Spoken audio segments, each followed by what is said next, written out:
A esta segunda sesión de su curso y acción formativa de las matemáticas a la inteligencia artificial. Para nosotros es un gusto poderles nuevamente contactar.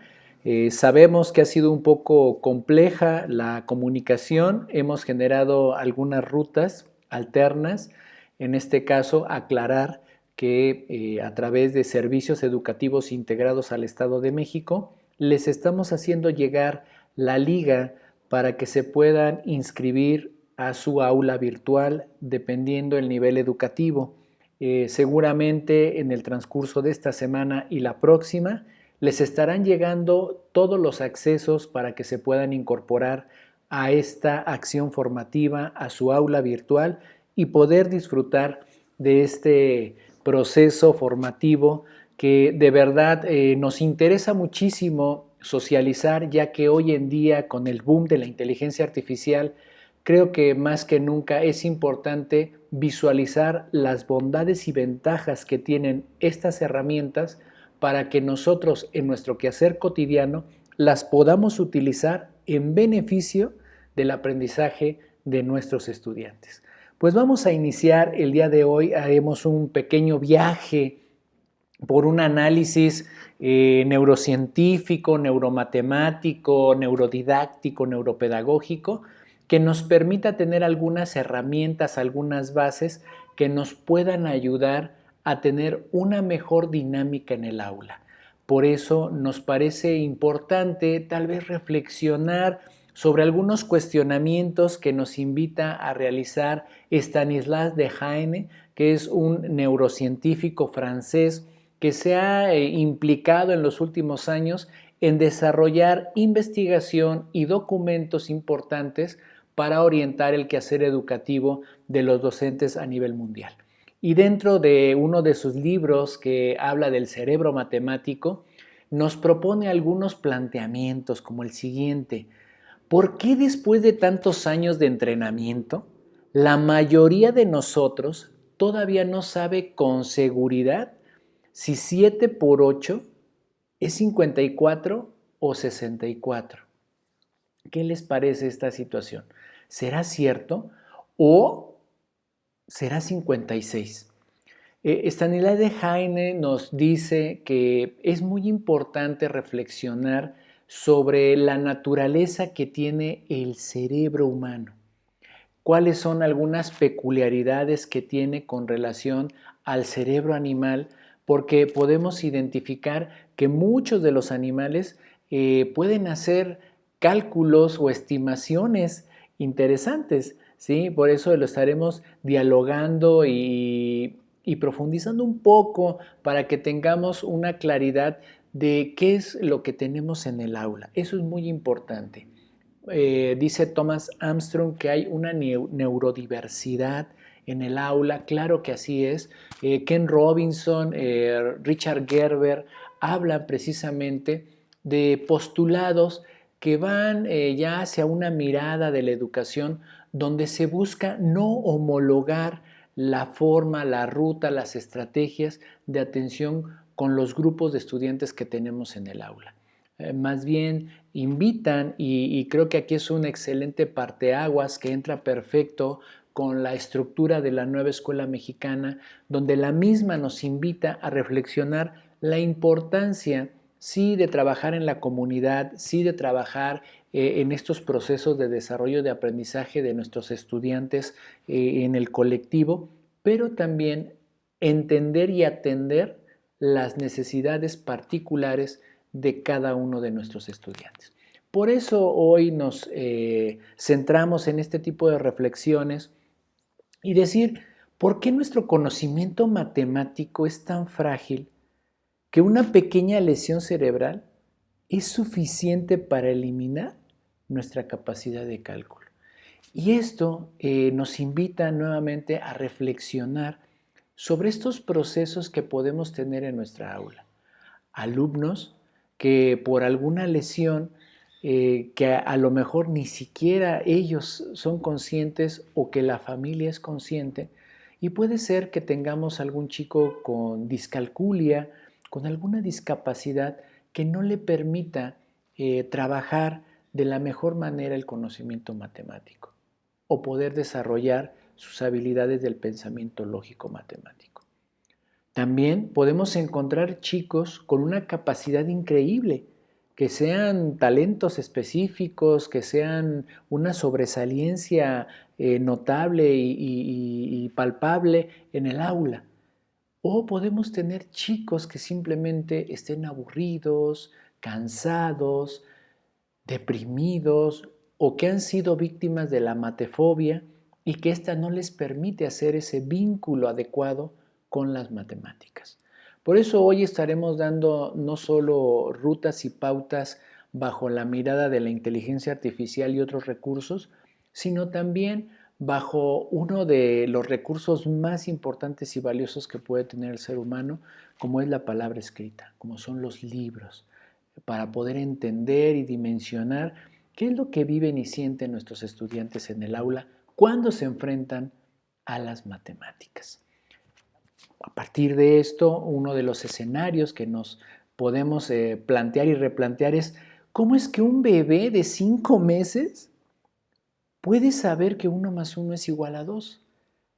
Claro que tal vez en la oralidad no lo va a referir, pero en su pensamiento lo puede entender. Eso es muy interesante. ¿Cómo es posible que para los animales sin lenguaje, por lo menos un lenguaje que nosotros podamos entender, como los chimpancés, las ratas, las palomas, tienen algún conocimiento de la aritmética elemental? Dice de Jaimes, ¿no? ¿En qué escuela de la vida silvestre lo aprendieron? Pues bueno, es que la aritmética que puede compararse con el conocimiento animal, en especial, por ejemplo, del número, pues no es la resolución de sumas, de restas elementales, o de sumas o restas profundas, elaboradas, sino algo muy sencillo, ¿no? Por supuesto que solo el cerebro del Homo sapiens adulto tiene esa capacidad de reconocer que 37 es un número primo o calcular estimaciones del número pi. En efecto, este tipo de proezas son todavía privilegio de solo algunos humanos de algunas pocas culturas. Pero el cerebro bebé y desde luego el cerebro animal, lejos de semejantes habilidades matemáticas, realizan sus pequeños milagros aritméticos solo en contextos limitados. Eso es importante que no lo perdamos de vista. A partir de que el niño va creciendo y va teniendo otras experiencias, crecerá este contexto, pero por el momento a veces es limitado. Y en particular, su acumulador no puede operar con cantidades discretas, sino con estimaciones continuas. Las palomas nunca serán capaces de distinguir si son 49 o 50, porque no pueden representar estas cantidades, más que de una forma aproximada y variable. Para un animal, 5 más 5 no es 10, sino aproximadamente 10, tal vez 9, tal vez 10, tal vez 11. Tan pobre perspicacia numérica, tanta imprecisión en esta visión interna de los números evita la aparición del conocimiento aritmético exacto en los animales, por la estructura misma de sus cerebros. Están condenados a una aritmética aproximada. A los humanos, sin embargo, la evolución nos ha dado una competencia suplementaria. Es esa habilidad para crear sistemas de símbolos complejos, incluida la lengua hablada y escrita, las palabras o los símbolos, en tanto pueden deslindar conceptos con significados arbitrariamente próximos. Nos permiten superar los límites de la aproximación. La lengua nos permite etiquetar hasta el infinito diferentes números. Y estas etiquetas, cuyo ejemplo más evolucionado son los números arábigos, pueden simbolizar y volver discreta cualquier cantidad continua. Gracias a esto, los números quizá cercanos en cantidad, pero con propiedades aritméticas muy diferentes, se pueden distinguir unos de otros.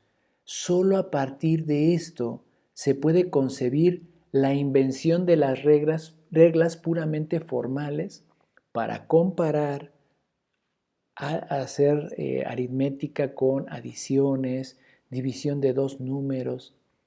En efecto, los números adquieren vida propia, sin ninguna referencia directa a conjuntos concretos de objetos.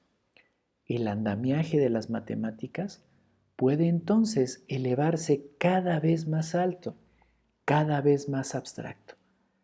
Esto, sin embargo, pues plantea una paradoja, ¿no? Nuestros cerebros han permanecido en esencia inalterados desde que apareció el Homo sapiens, hace 100.000 años, y nuestros genes, en efecto, están condenados a una evolución lenta e ínfima que depende del azar de las mutaciones.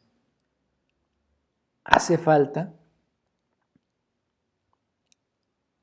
miles de intentos fallidos antes de que aparezca una mutación favorable, digna de ser transmitida de generación en generación a las futuras. Por eso, en contraste, las culturas evolucionan a través de un proceso mucho más rápido. Las ideas, los eventos, los progresos de todo tipo pueden difundirse a una población completamente mediante la lengua y la educación, tan pronto como han germinado en alguna mente fecunda. De este modo, las matemáticas, tal como las conocemos hoy, han surgido en apenas unos pocos miles de años, y el concepto de número, vislumbrado por los babilonios y refinado por los griegos, depurado por los indios y los árabes, axiomatizado por Dedekind o Peano, generalizado por Galois, nunca ha dejado de evolucionar de cultura a cultura. Obviamente, sin necesidad de que el material genético del matemático se modificara. A simple vista, no hay diferencia entre el cerebro de Einstein y el de un hombre cualquiera. ¿Sí? Entonces, en la escuela primaria, nuestros niños aprenden matemática moderna con un cerebro que inicialmente estaba diseñado para la supervivencia en la sabana africana. ¿Cómo podemos conciliar esta inercia biológica con la altísima velocidad a la que va evolucionando la cultura?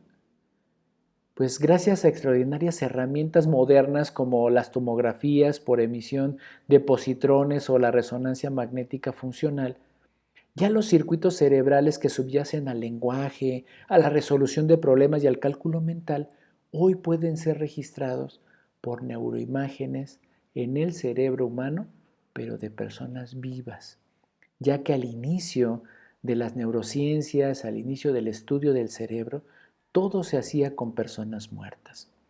Por eso hoy veremos que cuando se conforma nuestro cerebro con una tarea para la que no lo preparó el inicio de la evolución, como multiplicar por 2 dígitos, utiliza una vasta red de áreas cerebrales cuyas funciones iniciales son bastante diferentes, pero que en conjunto pueden alcanzar la meta deseada. Más allá del acumulador de aproximación que compartimos con los animales como ratas y palomas, nuestro cerebro probablemente no contenga ninguna unidad aritmética predestinada para los números y la matemática. Sin embargo, compensa esa limitación utilizando circuitos alternativos que pueden ser lentos e indirectos, pero resultan más o menos funcionales para la tarea que deben realizar. Por ende, objetos culturales como la palabra escrita o los números pueden considerarse, dicho con todo respeto, parásitos que invaden sistemas cerebrales que en un principio estaban destinados a un uso bastante diferente, y gracias a la neuroplasticidad y a la evolución de nuestro cerebro van mejorando y refinando sus habilidades. Esto lo comentamos porque nos parece importantísimo que nosotros podamos entender en el aula a nuestros estudiantes. Saber que en ocasiones puede ser que tengamos algún chico que tenga una capacidad excepcional de la matemática, que ha nacido con una estructura cerebral privilegiada y que le permita bajo un buen contexto, bajo un buen ambiente, desarrollar grandes habilidades. Sin embargo, también podemos tener el opuesto. Personas que por su estructura cerebral, por alguna lesión que han vivido previo al nacimiento, durante el nacimiento, después de haber nacido, les incomode, no les favorezca para desarrollar la matemática como de manera convencional se espera. O algunos chicos que tal vez por algunas situaciones de preferencia, de gusto, de pasiones, han encontrado en la matemática no el mejor lugar para refugiarse. Hasta han adquirido algo que se puede llamar matefobia. Interesante, ¿no? Pero bueno, aquí la idea es cómo contrarrestar estos efectos, cómo buscar rutas, pautas que nos puedan servir, sí, utilizando inteligencia artificial, sí, utilizando herramientas como las aplicaciones, pero también otros recursos que dicho de paso, algunos de ellos que vamos a proponer todavía están en discusión por los neurocientíficos para avalar o no su funcionalidad. Sin embargo, por experiencia educativa y académica podemos encontrar en estos recursos una ruta, una viabilidad que nos permita mejorar los ambientes de aprendizaje de nuestros estudiantes y favorecer sus procesos de desarrollo. Aquí entonces la pregunta obligada sería, ¿habrá esta predisposición biológica y cerebral del cerebro para las matemáticas? Está interesante, ¿no? De hecho, pues podemos decir que en ocasiones hay gente que pareciese que está, ¿cómo decirlo? Hecha para las matemáticas, ¿no? Uno puede más que maravillarse con la flexibilidad de un cerebro que, según el contexto y la época, pudiesen planificar, pues en la antigüedad, la caza de un mamut, ¿no? O hoy en día concebir una demostración del último teorema de Fermat. Sin embargo, esta flexibilidad no debería de sobreestimarse.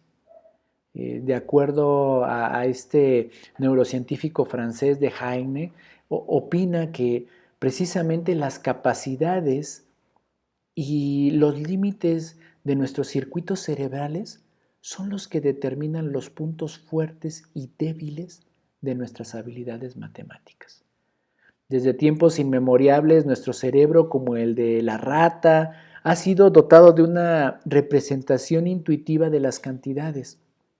Por eso somos hábiles para realizar aproximaciones y nos parece tan obvio que 10 es más grande que 5. Pero como contrapartida, nuestra memoria, a diferencia de la que posee una computadora, no es digital, sino que funciona con asociación de ideas. Tal vez por este motivo nos resulte tan difícil en ocasiones recordar la pequeña cantidad de ecuaciones que conforman las tablas de multiplicar, como a muchos de nuestros estudiantes les puede pasar en el aula. Por ello, nosotros aquí quiero hacer una reflexión. Alberto Coto García, quien es el heptacampeón mundial de cálculo mental y que amablemente para el cuarto Parlamento de la Juventud nos permitirá trabajar en su plataforma para un excelente evento de cálculo mental que tendremos con los estudiantes de cuarto de primaria hasta tercero de secundaria de educación básica de servicios educativos integrados al Estado de México, que en el mes de octubre les estaremos proporcionando la convocatoria y los requisitos para participar. Él en alguna charla nos confesaba, yo le preguntaba, oye Alberto, ¿y tú en qué momento desarrollaste esta habilidad? ¿O ya venía innata, ya tú desde que aprendiste a sumar, restar rápidamente pudiste hacer cálculos de gran cantidad en tus operaciones aritméticas? Y él me decía, no, Mauro, esto lo tuve que desarrollar, tuve que practicar muchísimo tiempo. Y yo le decía, y bueno, ¿y qué te llevó a practicar esto? Porque a veces en nuestras aulas en México, claro que nuestros docentes pues practican, intentan inducir a los chicos a que se involucren más en el manejo de las operaciones aritméticas, de resolver ecuaciones, de trabajar con la trigonometría, con la geometría. Y me decía, es que aquí hubo algo que a mí me impulsó. Y eso que me impulsó fue el hecho de que a mí me encantaban los juegos de azar, los juegos de mesa, los juegos de azar, las apuestas. Desde muy pequeño me gustaron y siempre quise ganar. Y ese deseo y esa pasión por querer ganar me llevó a entender, a desarrollar estos algoritmos que les llamamos ajustados, ¿no? Bien calibrados para que yo pudiese anticipar resultados, para que yo pudiese anticipar posibles, no sé, en el dominó ficha que iba a tirar el compañero que estaba jugando conmigo, la carta que iba a lanzar el otro jugador, y que esto me permitió desarrollar algunos atajos, atajos que yo le llamo en lo particular atajos astutos y que de Heine también lo propone así, donde lo importante entonces que reflexionaba Alberto y lo que yo quiero dejar aquí en este punto de partida es cómo hacer que algo que les gusta, algo que les apasiona a mis estudiantes puedan observar cómo está permeado de matemática y cómo desarrollando un buen pensamiento lógico matemático me serviría para entender mejor y para dinamizarme mejor en eso que me gusta y que me apasiona. Puede ser un deporte, puede ser alguna actividad cultural, artística, que le guste, que le apasione a sus estudiantes. Eh, ¿Quién no ha visto niños pequeños que les gusta pintar, que les gusta dibujar? Pues bueno, a lo mejor poco a poco, desde el inicio, si les damos algunas bases, desde la geometría, desde esta arquitectura, les puede servir para mejorar sus habilidades. ¿Cuántos de los niños que tenemos en nuestras aulas les encanta el fútbol, el básquetbol, el fútbol americano, algún deporte más cuando viene la efervescencia que acaba de pasar de los Juegos Olímpicos, donde es visible en muchas áreas deportivas y que a algunos de los chicos les llama la atención? Pues la matemática juega un papel importante en ello. ¿Sí? Cómo ayudarle a nuestros chicos que a lo mejor les gusta la poesía, que les gusta redactar, cómo la matemática también juega un papel importante en la argumentación, en la estructura de poder resolver problemas para quien les gusta la ciencia, para quien les gusta investigar, para quien le gusta la música, los acordes, todo lleva matemática. Es decir, aquí uno de los puntos medulares que tenemos que atender es, primero, saber cuál es lo que le gusta, lo que le apasiona, lo que le interesa realmente a nuestros estudiantes y a partir de eso, cómo dinamizar que pueda ser visible el trabajo de la matemática en cada una de esas cosas que le gusta y le apasiona a nuestros chicos en el aula. Y bueno, pues para hacer un poco de actividad, vamos a mantener nuestra mente fresca y activa. Vamos a observar este grupo de operaciones que a primera vista parecen adiciones, pero que al observar los resultados manejan un código o una estructura distinta, ya que nos dicen que 8 más 2 es igual a 80 y que 3 más 2 es igual a 15. 1 más 21 es igual a 22. Aquí es un dato interesante, a ver qué pasó ahí. 2 más 3 es igual a 10. Para quienes estén encontrando la estructura de cómo se están resolviendo estas operaciones, qué procedimiento se está siguiendo, por favor, pónganle una pausa aquí al video e intenten reflexionar, analizar, para que ustedes, por cuenta propia, puedan llegar al resultado de cuánto sería 7 más 9 siguiendo el patrón de la forma de resolver dichas operaciones. Y bueno, pues te invito a que hagas la reflexión, que aquí hagas una pausa en el video y ojalá mientras tú estás reflexionando, pues también te vamos compartiendo que hay aquí en el ejercicio, hay 3 distractores, bueno, no 3 distractores, hay 2 distractores pero también hay pistas, ¿sí? Hay pistas. De primera mano, ver 8 más 2 igual a 80, pues no nos deja muy claro el asunto. Lo que sé yo que de manera convencional, 8 más 2 sería 10. Ay, ¿cómo llegué al 80? Y observen, por favor, que hay dos adiciones que tienen los mismos sumandos, pero en diferente posición, y eso nos da una suma diferente. 3 más 2 y 2 más 3. 3 más 2 dice que es 15 y 2 más 3 es igual a 10. Esa es una pista que nos puede ayudar a identificar cómo estamos determinando los resultados. Y un gran distractor es la tercera operación, donde nos dice que 1 más 21 es igual a 22. Bueno, pues para quienes ya se estuvieron dando cuenta, parte del procedimiento es hacer la adición convencional, los dos sumandos se adhieren al valor y después el resultado lo vamos a multiplicar por el primer sumando. Yo espero que hayas llegado de manera propia y personal al método, al procedimiento, y si no, qué bueno que ahorita escuchaste cómo llegar a él. Entonces, ahora tú ya sabrías decirnos el resultado de lo que sería 7 más 9 con este procedimiento. Sí, en efecto, 112. Perfecto, pues espero que hayas llegado al proceso. Esto es simplemente para hacer un recreo cerebral. Ya más adelante estaremos hablando de este tipo de recursos que son muy útiles para trabajar en nuestra aula, para retomar la atención de nuestros estudiantes, en especial cuando estamos trabajando el ejercicio de desarrollar pensamiento lógico matemático. Y bueno, aquí te vamos a proponer, de acuerdo a Paul Denilson, de acuerdo a Luz María Ibarra, algunas rutas, actividades que se llaman gimnasia cerebral. Para quienes no conocen esta ruta, esta técnica, es dentro de la psicología. Una de las 6 áreas importantes es la programación neurolingüística. Y dentro de la programación neurolingüística está una técnica que se llama gimnasia cerebral o gimnasia para el cerebro. Paul Denilson hizo investigación.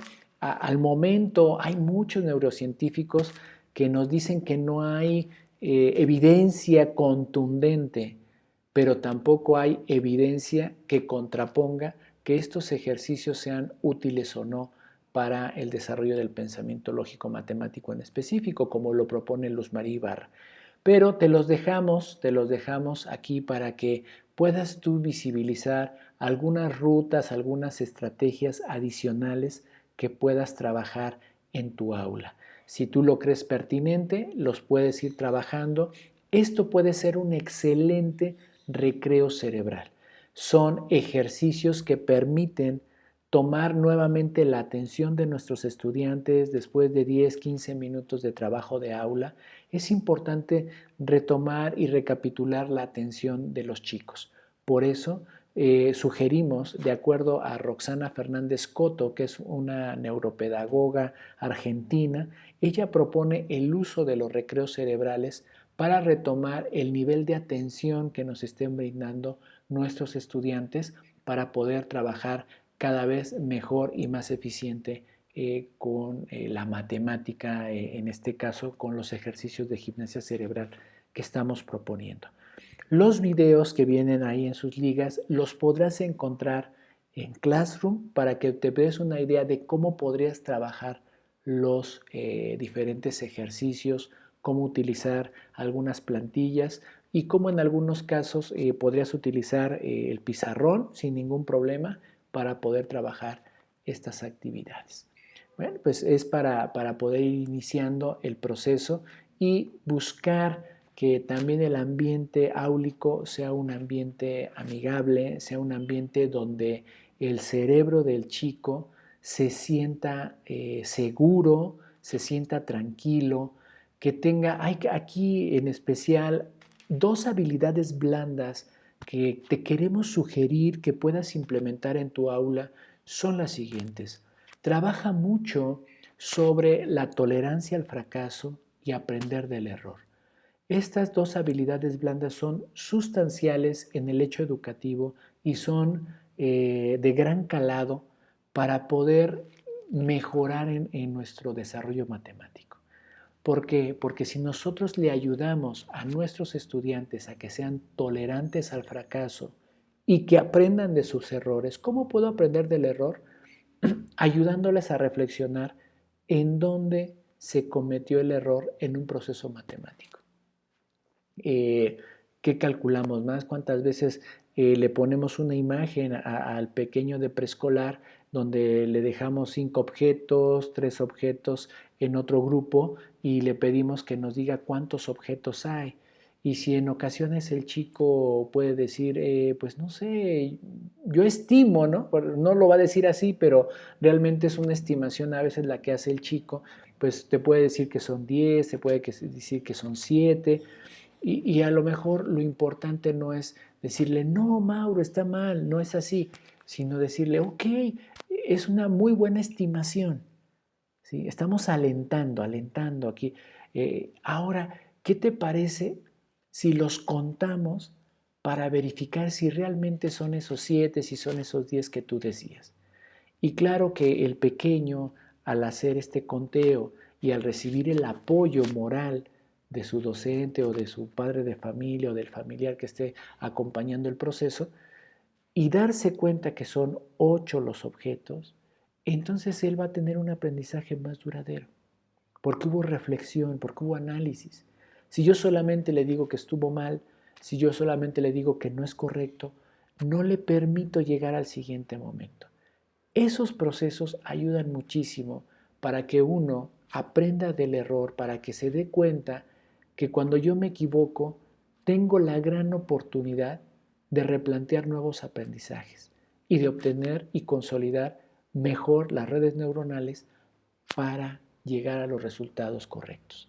Y eso me permite, bajo la tolerancia al fracaso, a que no me limite a preguntar, a que no me limite a decir, oiga, no entendí, oiga, aquí no me quedó claro, oiga, ¿me puede volver a explicar?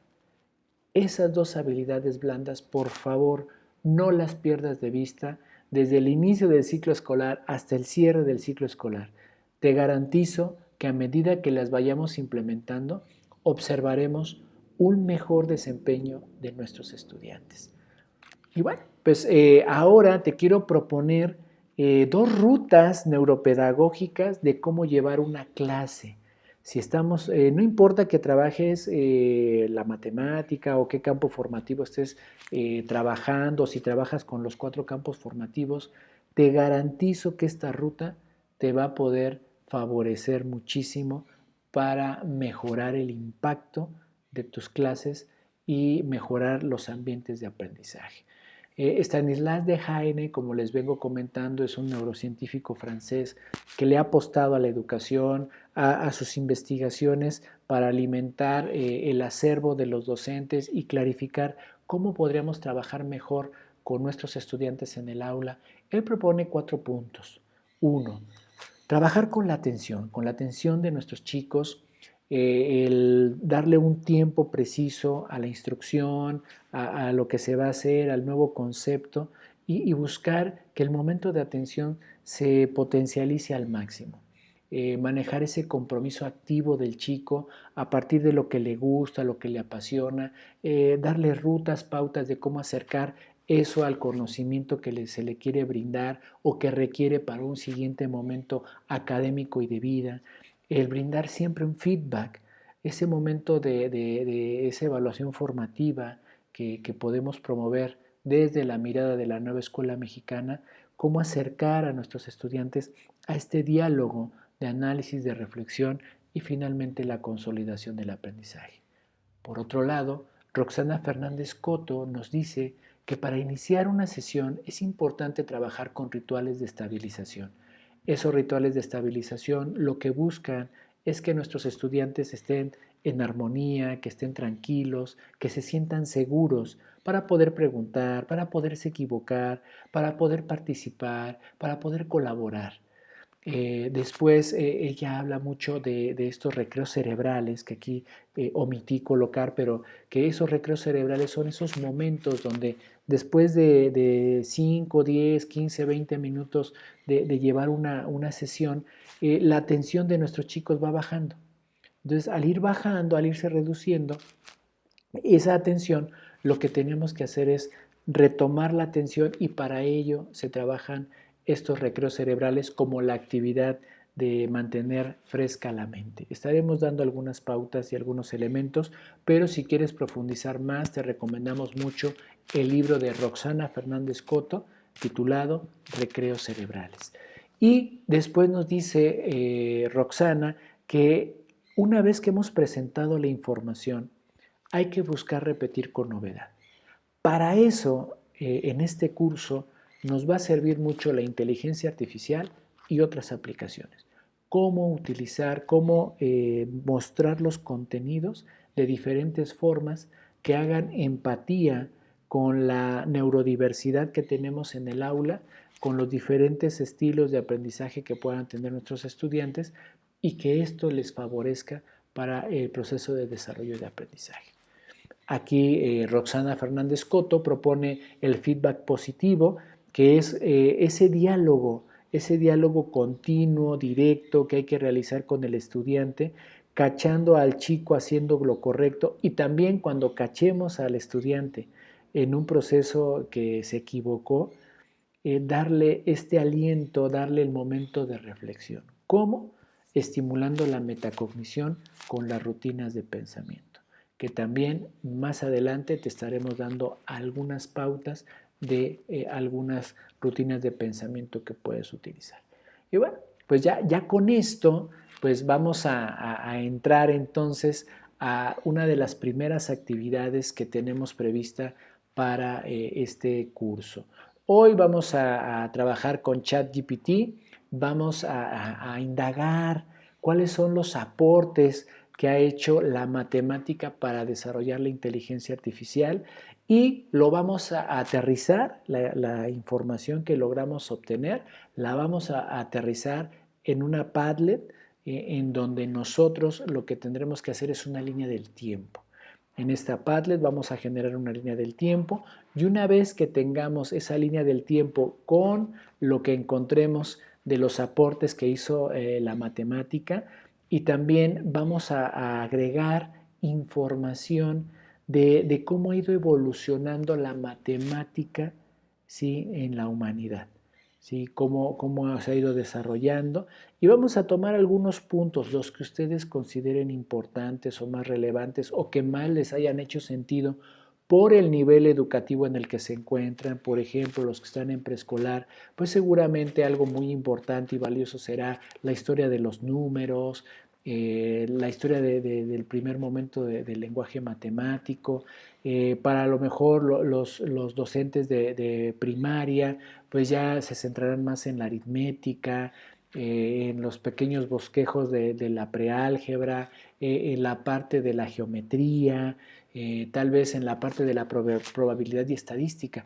Y tal vez para los compañeros de educación secundaria, pues también ya vayan más allá y puedan consultar un poco sobre la aritmética, el álgebra, la geometría, la trigonometría que se comienza a ver ya en la matemática de secundaria y también a lo mejor ya la probabilidad, la estadística, pero más profunda. Pues bueno, dicho esto, estaremos dando paso en un siguiente video en cómo trabajar con los recursos que nos invita a manejar con esta acción formativa el ChatGPT, con la información que obtengamos, trabajar la Padlet y que este sea el primer producto que podamos entregar.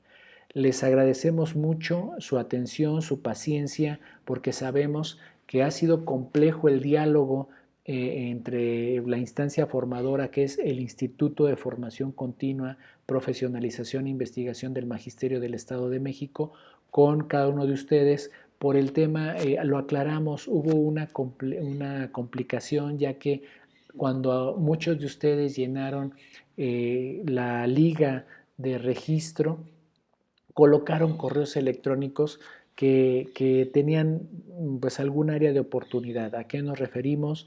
El correo electrónico no estuvo bien redactado, tuvo algunos detalles en la extensión, en parte del contenido del mismo correo, y en algunos otros casos nos ha llegado la respuesta, nos ha regresado un correo electrónico que la bandeja de entrada está llena.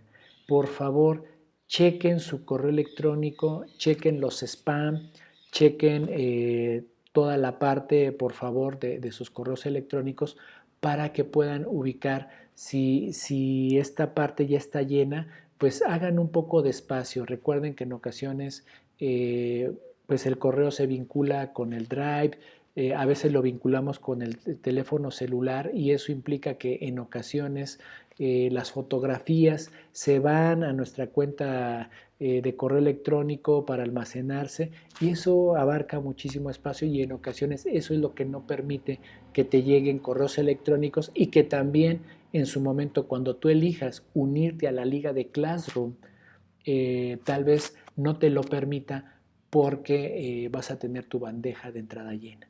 Por ello, te invitamos a que revises tu correo electrónico. Seguimos en la comunicación. En un momento te presentaremos un siguiente video para manipular ChatGPT, para trabajar con esa información en la Padlet y seguir avanzando con nuestra acción formativa. Muchísimas gracias. Seguimos en comunicación. Excelente día.